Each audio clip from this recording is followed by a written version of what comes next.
Welcome back doctor Sharma. हमारे interview में आपका फिर से एक बार स्वागत है। डॉक्टर शर्मा, आपको ये जानकर बहुत खुशी होगी कि आपके पिछले इंटरव्यू को 100 से भी ज़्यादा लोग देख चुके हैं। 100 क्या, 100 मिलियन, 100 बिलियन, 100। देखिए, आप दोस्ती का बहुत गलत फ़ायदा उठा रहे हैं, मेरा बहुत टाइम वेस्ट कर रहे हैं। देखिए दोस्तों, अगर आप लोग हमारे वीडियोस को नहीं देखेंगे, लाइक नहीं करेंगे, शेयर नहीं करेंगे और चैनल को सब्सक्राइब नहीं करेंगे तो बताइए मैं दूसरा साइंटिस्ट कहाँ से पकड़ कर लाऊंगा। तो अगर आप चाहते हैं कि डॉक्टर शर्मा हमारे साथ बने रहें और मैं आपके लिए ज्ञानवर्धक और अच्छे वीडियोस लाता रहूं, तो प्लीज़ हमारे चैनल को सब्सक्राइब करिए और हमारे वीडियोस को लाइक और शेयर ज़रूर करिए। डॉक्टर शर्मा, मैंने अपने व्यूअर्स से रिक्वेस्ट करी है, वो ज़रूर आपकी बातों को सुनना चाहते हैं और आपसे दोबारा मिलना भी चाहते हैं। तो डॉक्टर शर्मा, पिछली बार जब हम आपसे मिले थे तो कई प्रश्न अनसुलझे रह गए थे। इसी कड़ी में सबसे पहले हम आपसे जानना चाहेंगे आपके उस जादुई प्रोजेक्ट के बारे में जिसमें आपने अपने दिमाग से रोबोट्स को कंट्रोल किया है। प्लीज़ आप हमें उसके बारे में थोड़ा सा विस्तार में बताइए। जी, ये मेरा पीएचडी प्रोजेक्ट था। मेरी PhD Homi Bhabha national institute HBNI Mumbai से हुई है। जब मैं Bhabha atomic research centre Mumbai में साइंटिस्ट था तब मैंने प्रोजेक्ट किया था। और जैसा कि आपने कहा, ये सच में एक जादुई प्रोजेक्ट था। दिमाग के सिग्नल्स से मैंने रोबोट को कंट्रोल किया था। एक रोबोटिक आर्म यानी एक रोबोटिक भुजा का नियंत्रण हमने अपने दिमाग के सिग्नल से किया था। जिस तरह के कमांड्स दिमाग से उस रोबोट को भेजे जाते थे वो उसी दिशा में चलता था। तो डॉक्टर शर्मा, क्या किसी के दिमाग को पढ़ा जा सकता है? जी हाँ, बिल्कुल। साइंस और टेक्नोलॉजी की मदद से दिमाग को पढ़ा जा सकता है। देखिए, हमारा शरीर छोटी छोटी कोशिकाओं यानी सेल्स से बना हुआ होता है। दिमाग में भी वही सेल्स होते हैं। दिमाग के सेल्स को न्यूरॉन कहा जाता है। न्यूरॉन एक दूसरे से बात करते हैं, कम्युनिकेट करते हैं सिग्नल्स भेजकर, जो कि इलेक्ट्रिकल सिग्नल्स होते हैं। अगर उन्हीं इलेक्ट्रिकल सिग्नल्स को हम किसी तरह कैच कर लें तो हम ये जान सकते हैं कि दिमाग के न्यूरॉन्स आपस में क्या बात कर रहे हैं, यानी दिमाग में क्या चल रहा है। इन इलेक्ट्रिकल सिग्नल्स को कैच करने के दो तरीके हैं। दिमाग के अंदर डायरेक्ट आप कुछ इलेक्ट्रोड्स डाल दीजिए और सिग्नल्स पढ़ लीजिए, और दूसरा तरीका है जिसमें आपको दिमाग के अंदर इलेक्ट्रोड डालने की ज़रूरत नहीं है। आप सिर पे एक कैप पहनिए और जो अंदर से दिमाग के सिग्नल्स लीक होके बाहर सिर पर आ रहे हैं उनको आप रीड कर लीजिए। ये तरीका कहलाता है EEG। जैसे हार्ट का ECG होता है, इलेक्ट्रोकार्डियोग्राम, वैसे ही दिमाग का EEG, इलेक्ट्रोएन्सेफेलोग्राम।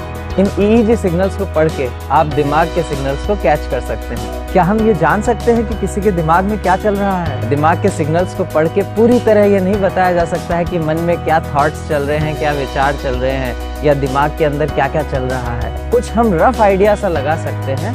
अगर दिमाग के अंदर आप डायरेक्ट इलेक्ट्रोड्स डालते हैं तो आपको काफ़ी क्लियर सिग्नल मिलते हैं। आप इस तरह के आइडिया लगा सकते हैं कि कोई मनुष्य हाथ चलाने के बारे में सोच रहा है या पैर चलाने के बारे में सोच रहा है, या फिर कोई मनुष्य स्ट्रेस में है या खुश है।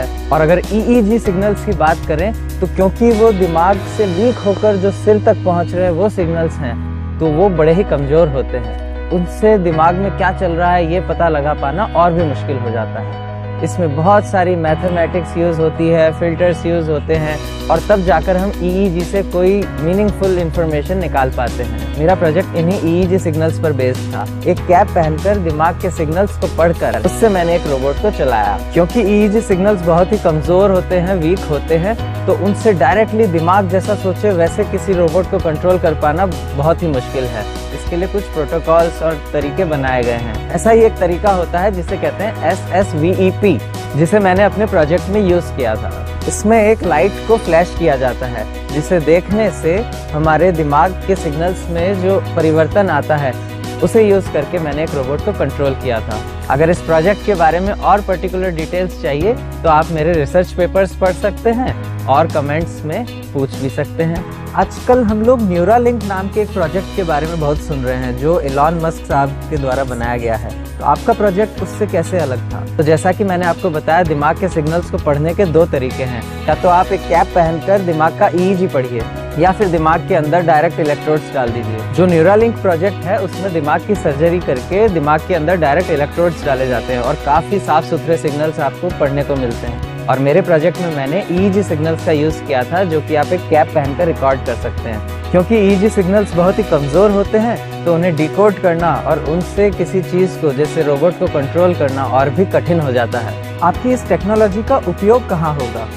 ये टेक्नोलॉजी तब काम आएगी जब कोई व्यक्ति पूरी तरह से पैरालाइज्ड है और उसके पास कोई तरीका नहीं है अपने विचार व्यक्त करने का, तो आप उसके ब्रेन के सिग्नल्स पढ़ के ये जान सकते हैं कि वो क्या कम्युनिकेट करना चाहता है, वो क्या कहना चाहता है। इसका स्ट्रेटेजिक और डिफेंस यूज भी है, जहां आप बिना कुछ बोले अपने साथी तक अपने बात सोच कर पहुंचा सकते हैं। डॉक्टर शर्मा, जो साधु महात्मा होते हैं, जो किसी के मन की बात पढ़ लेते हैं, दिमाग में क्या चल रहा है ये जान लेते हैं, क्या आप उसके बारे में कुछ हमें बता सकते हैं? साइंस इसे कैसे नजरिए से देखता है? देखिए, साइंस के अनुसार तो हम दिमाग के अंदर इलेक्ट्रोड्स डालकर उन सिग्नल्स को रीड कर सकते हैं और वही सिग्नल्स लीक होकर सिर तक आते हैं, तो एक कैप पहनकर ईईजी के थ्रू हम उनको रीड कर सकते हैं। तो इसका मतलब हमारे दिमाग के सिग्नल्स लीक होकर बाहर भी आते हैं। मुझे ऐसा लगता है कि योगी महात्माओं के पास ऐसी सिद्धियां होती हैं, ऐसी शक्तियां होती हैं जिनसे वो दिमाग के सिग्नल्स को खुद पढ़ सकते हैं, लेकिन साइंस के पास अभी ऐसी कोई शक्ति नहीं है। और हाँ, ऐसे कई रिसर्च पेपर्स लिखे जा चुके हैं जिनमें योग का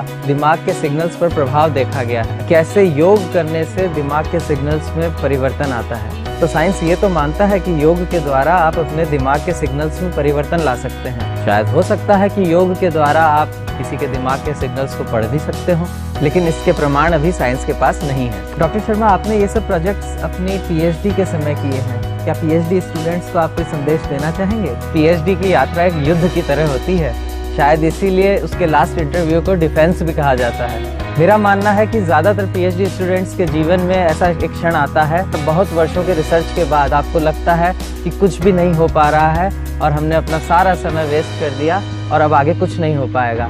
लेकिन मेरा मानना है कि पीएचडी में जो डटा रहा और जो लड़ता रहा उसकी पीएचडी सफलतापूर्वक हो जाती है, और जिसने हार मान ली वो रह जाता है। मैंने भी कई वर्षों तक रिसर्च किया, कई बार रिजल्ट्स नहीं आए, और खासकर रिसर्च पेपर्स को जर्नल्स में सबमिट करते टाइम कई बार रिजेक्शंस मिले, फिर उन्हें और रिफाइन किया, दोबारा सबमिट किया।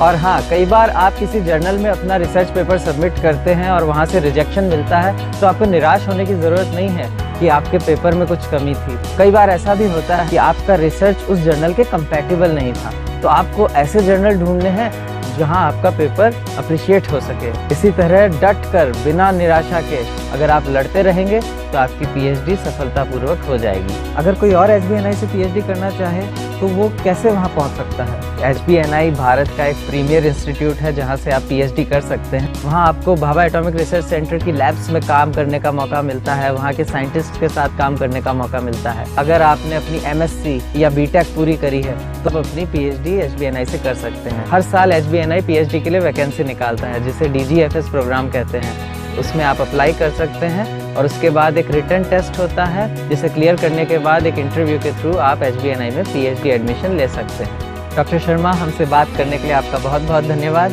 अपने व्यूअर्स को एक बार फिर याद दिला दीजिए कि अगली बार मुझसे मिलना है तो वीडियो को लाइक और शेयर ज़रूर करें। तो दोस्तों, मेरी रिक्वेस्ट को भूलिएगा नहीं। अगर आप चाहते हैं डॉक्टर शर्मा हमारे साथ बने रहें तो हमारे वीडियो को ज़रूर लाइक और शेयर करें और हमारे चैनल को ज़रूर सब्सक्राइब करें। और अगर डॉक्टर शर्मा से आपके कुछ प्रश्न हैं तो हमें कमेंट्स में ज़रूर बताएं। जय हिंद।